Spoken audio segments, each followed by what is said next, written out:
kind of a Western-trained medical physician, and for example, Larkin uses some of the chakra images to talk about the energy centers, and the chakras are something that is an ancient way of understanding about how human beings are made.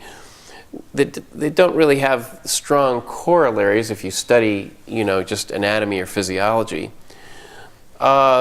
But there's a deeper truth, and they've survived for thousands of years because people resonate with this understanding.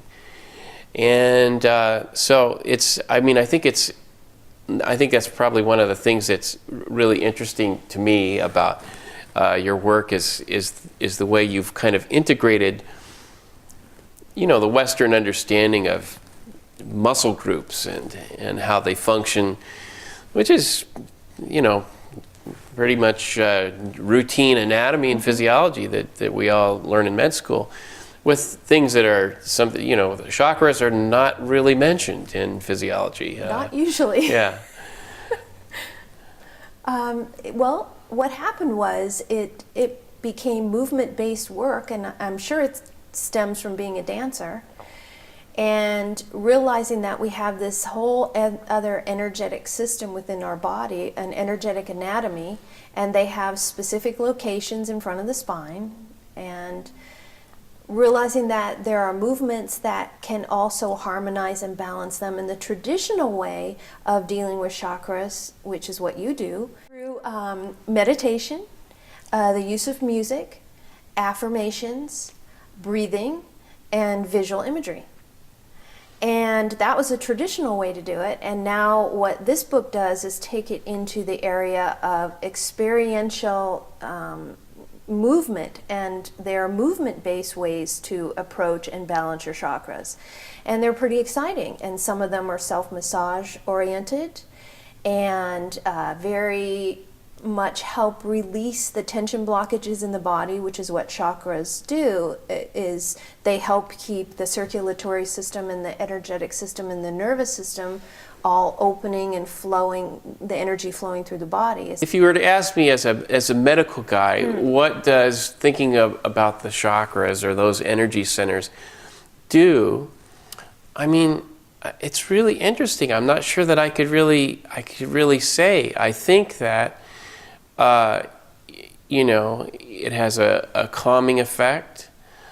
I think that it provides a way of sorting out where stress is starting to lodge. Mm-hmm. So, like, for example, I would say that probably most of my colleagues don't talk about chakras and don't work with energy centers in their work. On the flip side of the coin, if you talk to guys that just do stress-related illness, they'll tell you, and I can certainly attest to this, that some people with stress, they feel it in their stomach. Wow.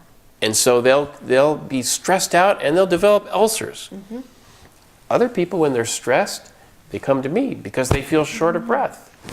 So, wow, that's very profound. Right. So the chakras, I think, describe in a sort of way how we as human beings are put together, like it or not.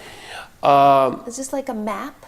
Like some people might get headaches or something. Right, exactly. Okay. That's exactly. Your third eye. Right. So I think that, when you have, and there's many people that would not be open to this idea of the chakras or those energy systems, but if you take them along on your in your work, working with the breathing through those centers, it's a way, I think, of releasing a kind of stress that might accumulate at certain areas of the body. And that's what I tell myself, and that's, I think, one of the things that's fascinating about what you're trying to do. I think it's an interesting tool. Yeah. Because you can tune into all those different locations and what each association is to each one of those locations, and sort of check in not just where your maybe feeling that gut reaction or that discomfort or that tension, but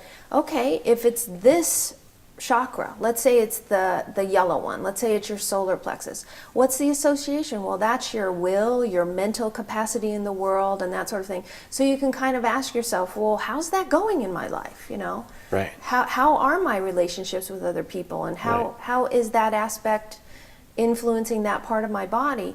And it's great when you're doing movement with it, because you're already in that state of deep relaxation, and then you can kind of integrate your, again, mental, emotional, physical, and hopefully, you know, your essence of who you are all together when you're moving, while you're moving. Right. I mean, I think this is, you have a perspective on it as being a dancer too, that I don't have. I mean, I've seen the Nutcracker Suite, but I've never really known a dancer so well. And I'm thinking, is there the energy centers and the chakras? Is that something that most dancers think about when they're practicing or doing their work? They don't think about, see, it's the same thing as the other Western medical doctors. They don't think about the chakra system, but they certainly think about the energetic system from the standpoint of dissipating tension throughout the whole body, so that their vehicle can express whatever that choreographer needs for them to express. If they have a holding pattern in their body and they can't do a certain movement that is required to express a certain emotion on stage, right, or a feeling, right, or an idea, right, then they're going to be severely, cut back and incapable of getting that across. So I think they're not aware of it as chakras, unfortunately, but they are aware of it as energy blockages and clearing the body and living at that heightened sense of awareness that I'm trying to help everyone live at. And have more joy of movement in their life, their whole body connected to that whole joy of movement. Right. That's why I do what I do. Right.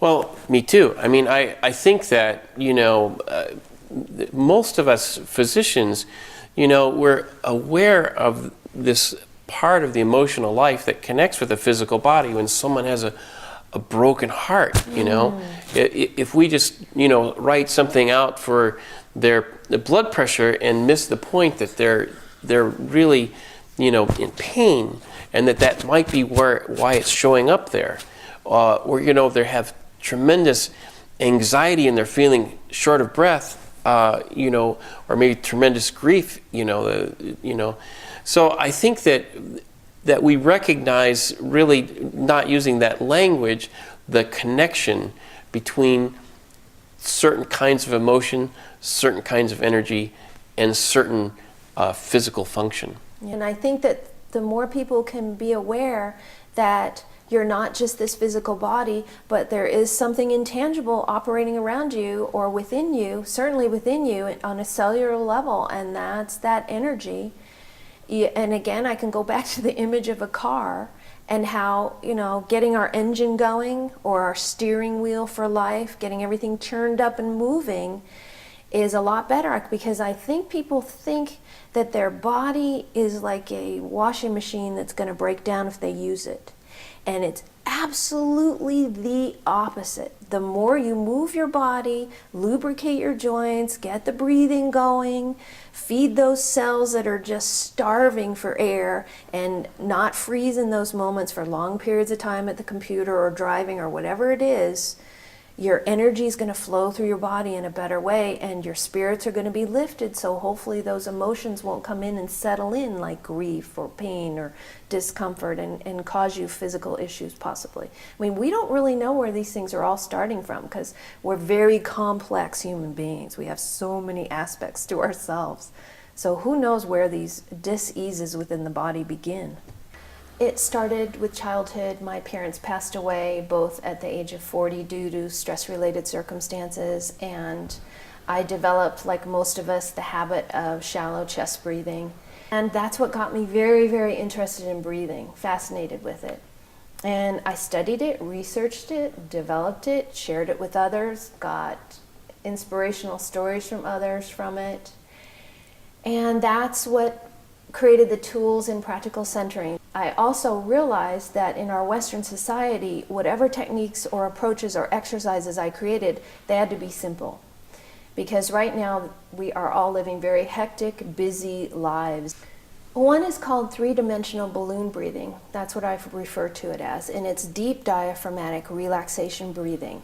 And these are very long, slow, even, and tranquil breaths. And they're excellent for before you go to sleep, or if you have trouble sleeping, to integrate into a stretching program, because breathing and deep relaxation breathing is the key to letting go in a stretch, and most people don't realize that. They're excellent for mental clarity, concentration, and focus. Let's say you have an important meeting, get rid of mental sluggishness, or let's say negative thoughts that creep into your consciousness and you want to think more clearly and have improved focus.